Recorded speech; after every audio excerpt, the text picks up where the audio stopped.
Selamat sejahtera, nama saya Pavitra Guguniswaran. Selamat sejahtera, nama saya Premalatak Saravanan. Assalamualaikum dan selamat sejahtera. Nama saya Muhammad Firdaus bin Abdullah.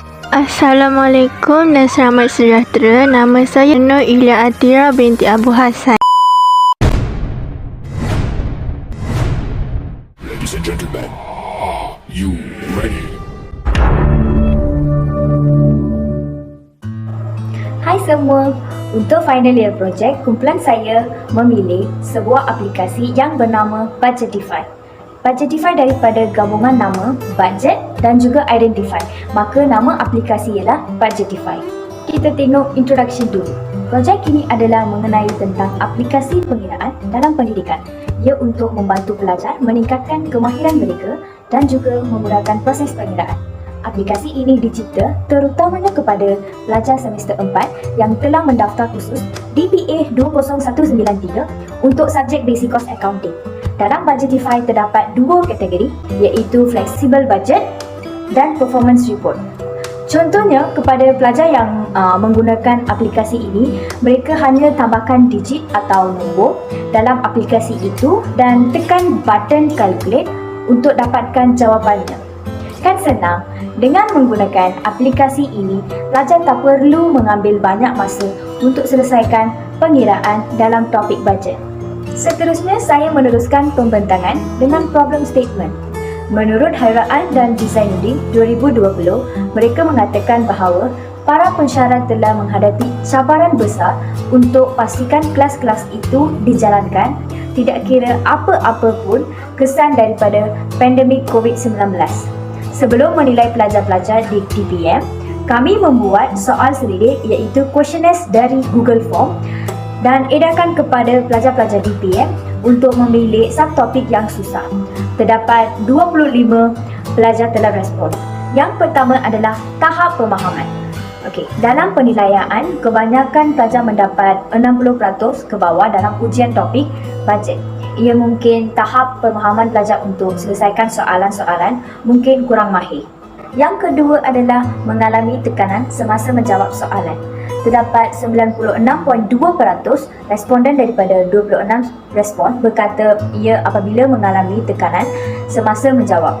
Dengan menggunakan aplikasi Budgetify ini, pelajar tak perlu fikir banyak cara untuk selesaikan soalan dan boleh menjimatkan masa. So, pelajar tak perlu stres sangat dalam topik bajet. Yang ketiga ialah masa yang diambil untuk menyelesaikan soalan. Menurut borang soal selidik tersebut, pelajar berkata mengambil masa untuk jawab soalan akan membawa masa lebih dari 10 hingga 20 minit. Sebab itulah, pelajar tidak boleh menjawab pada masa yang ditetapkan oleh pensyarah. Slide yang seterusnya ialah saya menerangkan tentang objektif projek. Yang pertama, aplikasi Budgetify boleh memudahkan dan mempercepatkan proses mengira topik bajet dalam Basic Cost Accounting. Contohnya, bila menjawab secara tulis tangan, mengambil masa lebih berbanding kepada menggunakan aplikasi Budgetify. Yang kedua, aplikasi Budgetify boleh membentuk sikap positif terhadap pengiraan di kalangan pelajar. Dalam survei, pelajar-pelajar berkata mereka berasa tekanan semasa menjawab soalan. Mungkin tak cukup masa. Melalui aplikasi ini boleh jawab cepat dan pelajar tak perlu stres sangat. Yang ketiga adalah aplikasi Budgetify membantu meningkatkan kemahiran pelajar berdasarkan subtopik bajet. Contohnya, apabila pelajar guna aplikasi ini, mereka boleh belajar baru tentang aplikasi. Jadi mereka juga mengetahui kemahiran yang baru.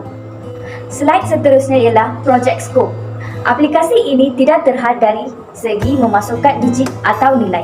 So, pelajar boleh masukkan nilai besar sampai 100,000. Pelajar juga boleh belajar formula untuk lengkapkan pengiraan bajet, masukkan nilai dalam aplikasi itu. Menurut Ahmed dan Parson 2012, keputusan yang menjanjikan dalam pendidikan tinggi dengan meningkatkan penglibatan dan kejayaan pelajar. Aplikasi ini boleh digunakan banyak kerana ia dapat membantu kepada pelajar atau pensyarah yang ingin menggunakan pengiraan bajet. Bukan itu sahaja, bila ada kemudahan internet, pelajar atau pensyarah boleh menggunakan aplikasi ini bila-bila masa dan boleh menggunakan mana-mana sahaja. Yang seterusnya adalah Importance of Budgetify. Sehari 2018 menyokong pendapat tentang pelaksanaan literasi kewangan pendidik untuk pelajar accounting melalui perkongsian universiti untuk mengurangkan tingkah laku pelajar. Kebanyakannya aplikasi ini direka bentuk untuk memudahkan pengiraan bajet. Pelajar boleh fokus dalam mengetahui cara selesaikan soalan. Merujuk kepada data dari pensyarah khusus Basic Cost Accounting, terdapat penilaian topik bajet dalam test 2, kebanyakan pelajar dapat 60% ke bawah. Ia kerana kemungkinan pelajar tidak cukup masa. Oleh itu, pelajar buat soalan melalui Budgetify boleh selesaikan soalan dengan lebih mudah dan cepat. Itu sahaja daripada saya. Saya diserahkan kepada ahli kumpulan seterusnya. Saya akan menerangkan metodologi or design. Setiap reka bentuk dalam aplikasi adalah berbeza dan perlu membuatkan para pengguna berminat untuk menggunakan sesuatu aplikasi tersebut. Contohnya adalah material and equipment. Ada 4 jenis iaitu programmer, internet access, laptop dan smartphone. Programmer ataupun pengatur cara ianya adalah untuk memastikan perisian sesebuah aplikasi tersebut mematuhi amalan terbaik dalam prestasi, kepercayaan dan juga keselamatan para pengguna. Akses internet ataupun internet data adalah amat penting kerana ianya memberikan kelancaran semasa membuat sesuatu aplikasi serta mencipta sistem pengaplikasian smartphone ataupun telefon pintar. Apabila sesebuah aplikasi tersebut sudah siap dibina, ujian ataupun testimoni terhadap aplikasi tersebut perlulah dijalankan untuk memastikan aplikasi tersebut berfungsi dengan baik serta lancar semasa digunakan. Okey, laptop ataupun computerable. Computerable adalah lebih mudah digunakan berbanding menggunakan telefon pintar. Hal ini adalah kerana laptop ataupun computerable mempunyai paparan skrin dan juga ruang storage yang lebih besar berbanding dengan menggunakan telefon pintar. Dan akhir sekali ialah method of data analysis. Okey. Kaedah data analysis bagi projek Budgetify ini memerlukan ujian kepastian dilakukan untuk memastikan sesebuah aplikasi ini dapat berfungsi seperti yang dirancang. Antara ujian yang dilakukan adalah ujian prestasi, iaitu memastikan aplikasi Budgetify ini memberikan prestasi yang baik kepada para pengguna apabila digunakan. Seterusnya ialah ujian peranti dan platform. Dinyatakan kerana peranti baharu kebiasaannya sentiasa dikeluarkan untuk memastikan aplikasi Budgetify ini berfungsi. Ujian ini perlu dilakukan supaya semua peranti boleh menggunakan aplikasi Budgetify ini. Ini adalah ikon bagi aplikasi Budgetify. Sekarang tekan pada aplikasi Budgetify untuk membuat pengiraan bajet. Ini adalah paparan pertama apabila pelajar memilih aplikasi Budgetify. Budgetify mempunyai 2 pemilihan button iaitu Flexible Budget Performance Report dan juga button Reset. Jom kita buat satu latihan menggunakan aplikasi Budgetify. Sekarang tekan pada button Flexible Budget and Performance Report untuk membuat latihan pengiraan. Seterusnya adalah Contribution Margin. Contribution Margin terlibat dengan sales dan juga Total Variable Cost. Dalam soalan ini, soalan tidak bagi Total Variable Cost, maka pelajar kena buat untuk mencari Total Variable Cost. Jadi tekan pada button Total Variable Cost. Sekiranya pelajar tidak tahu maksud variable cost, Budgetify menyediakan maksud variable cost dan juga contoh-contohnya untuk memudahkan pelajar. Yang pertama, mengikut soalan, direct labelnya adalah nilai 50, 2,500. Seterusnya ada nilai commission iaitu 2,625 dan juga electricity iaitu sama 2,625. Seterusnya adalah direct material yang nilainya 78,750. Seterusnya adalah overhead sebanyak 14,125 dan juga royalties iaitu nilainya 7,625. Sebelum memilih button calculate, pelajar perlu menyemak adakah nilai-nilai yang perlu isi pada rongan ini betul ke tidak. Selepas menyemak, pelajar perlu tekan pada button calculate. Ini adalah jawapan bagi total variable cost. Sekarang tekan pada button back untuk membuat contribution margin. jawapan tersebut akan linkkan terus pada contribution margin. Selling price-nya adalah bagi pada soalan tersebut, iaitu sebanyak 337,500. Jadi isikan. Sekarang tekan pada button calculate. Ini adalah jawapan bagi contribution margin. Sekarang tekan pada button total material cost. Seterusnya tekan button total fixed cost. Budgetify juga menyediakan maksud fixed cost dan juga contoh-contoh untuk memudahkan pelajar. Sekarang masukkan nilai yang kita belum masukkan. Yang pertama, depreciation, iaitu nilainya 10,000. Seterusnya adalah salary, iaitu 10,000 juga. Dan juga kalau pelajar tengok dalam paparan ini, supervision tidak ada sebagai contoh. Jadi pelajar boleh masukkan sebagai other pada ruangan yang disediakan, iaitu other tu bermaksud supervision. Jadi masukkan nilai sebanyak 12,000 dan tekan button calculate. Ini adalah jawapan bagi fixed cost. Sekarang tekan button net profit. Ini adalah paparan net profit ataupun total cost setelah pelajar memilih button net profit. Setelah dah ada jawapan net profit, pelajar boleh rujuk pada tabelnya. Ini adalah tabel bagi fleksibel budget bagi latihan tersebut. Sekarang tekan pada button performance report untuk membuatkan budget actual untuk mendapatkan variance. Ini adalah performance report table.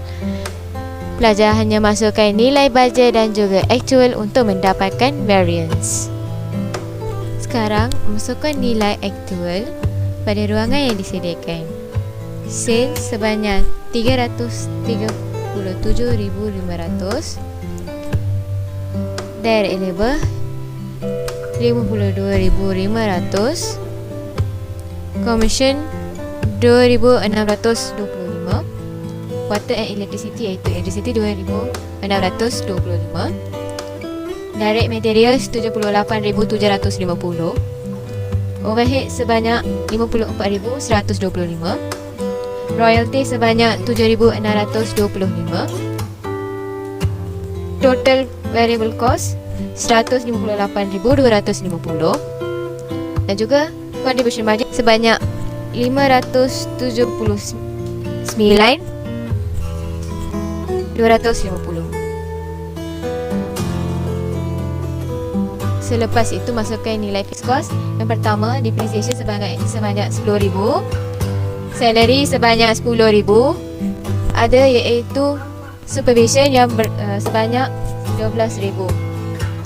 Maka total fixed cost ni adalah 32,000. Dan last kali net profit sebanyak 21,000. Sekarang masukkan nilai bajet, iaitu sales sebanyak 300,000. Direct material 55,000. Commission sebanyak 3,000. Water and electricity sebanyak 3,000.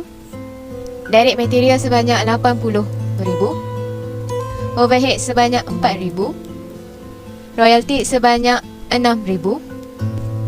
Total variable costnya nilai sebanyak 16,000. Contribution margin sebanyak 18,000. Depreciation sebanyak 20,000. Salary sebanyak 15,000. Dan ada iaitu supervision sebanyak 10,000. Seterusnya fixed cost, total fixed cost sebanyak 32,000. Net profitnya adalah 21,000. Yang ini adalah anggapan sahaja sebab soalan ini tidak memberitahu untuk membuat performance report. Jadi ini adalah anggapan sahaja untuk bajet sahaja. Actually ini sama dengan pengiraan yang kita sebelum ini buat. Sekarang tekan button calculate. Ini adalah jawapan variance, iaitu unfavorable dan juga favorable. Seterusnya, selepas menyiapkan semua soalan, latihan pengiraan sampai performance report, tekan pada button home. Dia akan kembali kepada paparan pertama. Sekiranya pelajar tekan lagi button flexible budget, ia akan sama sahaja sehingga akhir. Jadi sebelum membuat pengiraan bajet latihan yang baru, pelajar perlu menekan pada button reset. Maka paparan yang seterusnya adalah seperti yang dahulu, iaitu kosong. Seterusnya adalah dapatan kajian. Dapatan kajian Budgetify telah dibuat melalui analisis soal selera yang telah diedarkan kepada pelajar DPM 4B. Seramai 8 pelajar telah dipilih untuk membuatkan analisis. Seterusnya adalah pre-test dan juga post-test. 2 latihan telah diberikan kepada pelajar untuk membuat pre-test, yang lagi satu untuk membuat post-test. Ini merupakan analisis pre-test dan juga post-test. Pertama, masa menjawab latihan. Masa yang digunakan untuk menjawab latihan menggunakan aplikasi Budgetify adalah kurang berbanding dengan pengiraan manual. Emosian ataupun perasaan pelajar masa menjawab latihan bajet. Perasaan ataupun keemosian pelajar adalah lebih kurang sama walaupun pelajar menggunakan aplikasi Budgetify. Seterusnya adalah analisis, kefahaman ataupun kebolehan pelajar menjawab latihan bajet. Analisis berikut, Budgetify telah memberi kebolehan dan juga kefahaman kepada pelajar untuk membuat latihan dengan baik berbanding dengan membuat pengiraan secara manual. Seterusnya saya serahkan kepada ahli kumpulan saya untuk meneruskan pembentangannya. Daripada dapatan kajian yang telah dilakukan, seramai 8 responden telah pun terpilih untuk menjalani ujian yang telah disediakan untuk objektif yang pertama, iaitu meningkatkan proses pengiraan pelajar berkesan. Ini dapat dibuktikan dengan ujian masa yang telah dilakukan dengan mereka, dan 7 daripada 8 responden menyiapkan jawapan, dapat menjawab soalan dalam masa 7 hingga ke 10 minit. Walau bagaimanapun, untuk objektif yang kedua, iaitu membentuk sikap positif terhadap pengiraan dalam kalangan pelajar, tidak tercapai. Kerana kita dapat lihat di sini, 7 daripada 8 responden menyatakan neutral terhadap aplikasi Budgetify ini dapat membentuk sikap positif terhadap pengiraan. Akan tetapi, untuk objektif yang ketiga, iaitu meningkatkan kemahiran pelajar dalam subjek, dalam subtopik, bajet ini tercapai. Ini dapat dibuktikan dengan 50% ataupun separuh daripada responden, iaitu 4 daripada 8 responden telah pun bersetuju bahawa aplikasi Budgetify ini dapat membantu mereka untuk meningkatkan lagi kemahiran dalam subtopik ini. Untuk cadangan pula, cadangan yang pertama, kami akan memastikan bahawa setiap pengguna telefon yang menggunakan sistem iOS mampu untuk membuat turun aplikasi ini ke dalam telefon mereka. Yang kedua, penambahbaikan dari segi latar belakang yang menarik serta berkaitan dengan topik ini akan dilaksanakan. Untuk cadangan yang ketiga, setiap universiti perlulah meneruskan cara pembelajaran dengan menggunakan aplikasi yang dapat membantu pelajar untuk lebih memahami dalam sesebuah subtopik. Ini kerana bagi saya, pembelajaran bukan sahaja berada di dalam kelas, tetapi ia juga berada di dalam gadget kita. Untuk limitasi projek, limitasi projek kami adalah projek ini diwujudkan khas untuk pelajar DPM yang mendaftar kod khusus DBA 20193. Yang kedua ialah aplikasi ini boleh dibuat turun oleh pengguna Android sahaja. Akan tetapi, pengguna iOS boleh mengakses aplikasi ini melalui pautan yang disediakan. Itu sahaja daripada kumpulan kami. Yang baik datang daripada Allah, yang buruk datang daripada kami sendiri. Assalamualaikum dan selamat sejahtera.